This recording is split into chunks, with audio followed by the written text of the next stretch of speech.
Oh, no, no, no. Oh, God. Look at that. They're going down. Every single one of them. March 10, 2026. The Strait of Hormuz, a narrow choke point just 21 miles wide at its tightest point, carries roughly 20% of the world's entire oil supply through its waters every single day. Tankers, cargo vessels, military ships. All of them pass through here. There is no other route. And on this day, according to you, as like Central Command, Iran was moving a fleet of mine-laying vessels directly into those waters with what American military officials assessed as a clear intention to shut the strait down completely. What followed in the next several hours is what CENTCOM would later describe as one of the most decisive single naval engagements of Operation Epic Fury. But like 16 Iranian mine-laying vessels were detected, tracked, and eliminated. But before the first strike was authorized, a chain of events had already been set in motion hours earlier, and it started not on the water, but in the air. The warning did not come suddenly. Intelligence assets had been monitoring unusual Iranian naval movement in the lower Persian Gulf for several days leading up to March 10th. Reconnaissance aircraft, surveillance drones, and satellite imagery were all tracking the buildup. Small, fast boats, rigid hull and flatibus, and converted civilian vessels were observed being modified and loaded at Iranian coastal facilities along the northern shore of the Gulf. The pattern was consistent with mine-laying preparation. The hulls were low in the water. The deck configurations matched known Iranian mine-layer profiles. Multiple vessels were moving in coordinated groups rather than independently, which analysts flagged as a significant indicator of a planned, organized operation rather than routine patrol activity. On the carrier flight deck, the launch sequence begins. Deck crews in colored jerseys move between aircraft at a controlled pace, no running. Legs slick, no wasted motion, every action deliberate. A-18 Super Hornets are taxied into position on the catapults. Wings unfolded. Launch bars connected, jet blast deflectors rising behind the engines. The strike package for this mission reportedly included both carrier-based FA-18 seconds and land-based aircraft operating from forward positions in the region, according to defense analysts tracking the operation. The targets were moving vessels on open water, which required a different targeting solution than fixed ground installations. Real -time surveillance feeds from maritime patrol aircraft were reportedly linked directly to the strike package to provide continuous tracking of the Iranian vessels as they moved. The first fighter launches off the bow. The catapult fires, the aircraft drops slightly over the water, then climbs hard and banks south. Seconds later, another launches, then another. The escort ships in the strike group also begin moving into support positions. A guided missile destroyer turns and increases speed. Its vertical launch system cells sealed and ready. At the same time, MH-60 or Seahawk helicopters are being spun up on the destroyer's rear deck. These are anti-surface warfare helicopters, equipped with a GM-114 Hellfire missiles and lightweight torpedoes. For close minus and work against small fast moving boats on the water, the MH-60R is one of the most effective platforms in the American inventory.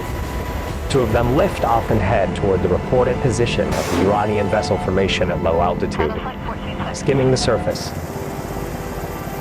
The Iranian vessels were reportedly moving in multiple groups rather than a single formation, spread across a wide area of water to the north and east of the strait's narrowest point. According to CENTCOM statement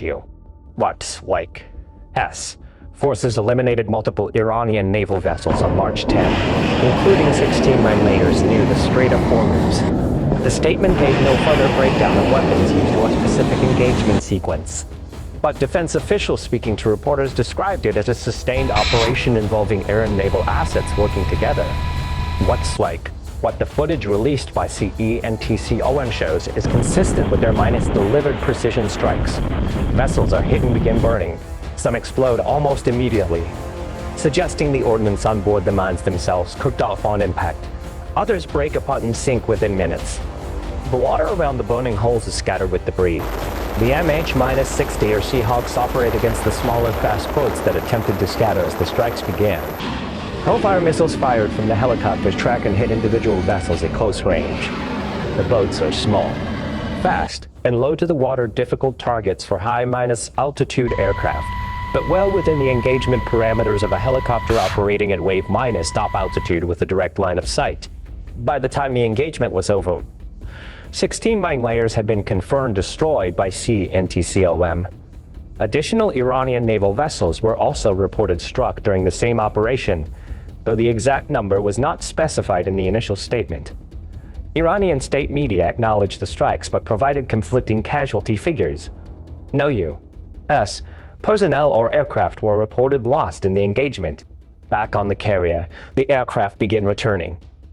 The first FA-18 enters the landing pattern, crosses the stern, looks like hook down, and catches the arresting wire. The aircraft jerks to a stop and deck grooming and immediately chocks. Like chains, safety checks. The pilot climbs down the ladder. The jet is towed forward to make room for the next aircraft coming in behind it. In the operations center below the flight deck, intelligence officers are already reviewing the post-minus strike imagery. Each vessel location is mapped. The pattern of the Iranian deployment is analyzed. Questions are being asked were these all of the mine layers or part of a larger force? Waxwag. Trump responded to the CNTCOM statement with a direct message. Any further attempt to interfere with navigation through the Strait of Hormuz would be met with an even stronger response. Oil markets, which had spiked sharply on the initial reports of Iranian mining activity, pulled back slightly after the CNTCOM statement was released, as traders factored in the successful U.S. interdiction. But the broader situation remained far from resolved. Iran had fired over 500 ballistic and naval missiles and nearly 2,000 drones since the start of hostilities on February 28. The Strait of Hormuz remained a critical vulnerability, and according to defense analysts, the 16 vessels destroyed on March 10 likely represented only a portion of Iran's mine-minus laying capability. The IRGC Navy was still operating. More vessels remained. And the waterway that the world depends on for a fifth of its oil supply was still, as of March 12, a contested and dangerous corridor. Operation Epic Fury was now in its 12th day. The U.S. military had struck nearly 200 targets deep inside Iran, including hardened ballistic missile facilities, radar installations, command posts, and now naval vessels attempting to blockade the world's most critical oil choke point. Iran's ballistic missile launch rate had been reduced by a 6% from the first day of fighting, according to White House figures. But the war was not over. More aircraft were being loaded on the flight decks. More strike packages were being planned. And the Strait of Hormuz, 21 miles wide, irreplaceable, and watched by the entire world, was still the center of everything. The question now was not whether the United States could keep the strait open. On March 10, they answered that question with 16 burning hulls on the floor of the Persian Gulf. The real question was what Iran would do next, and nobody had that answer yet.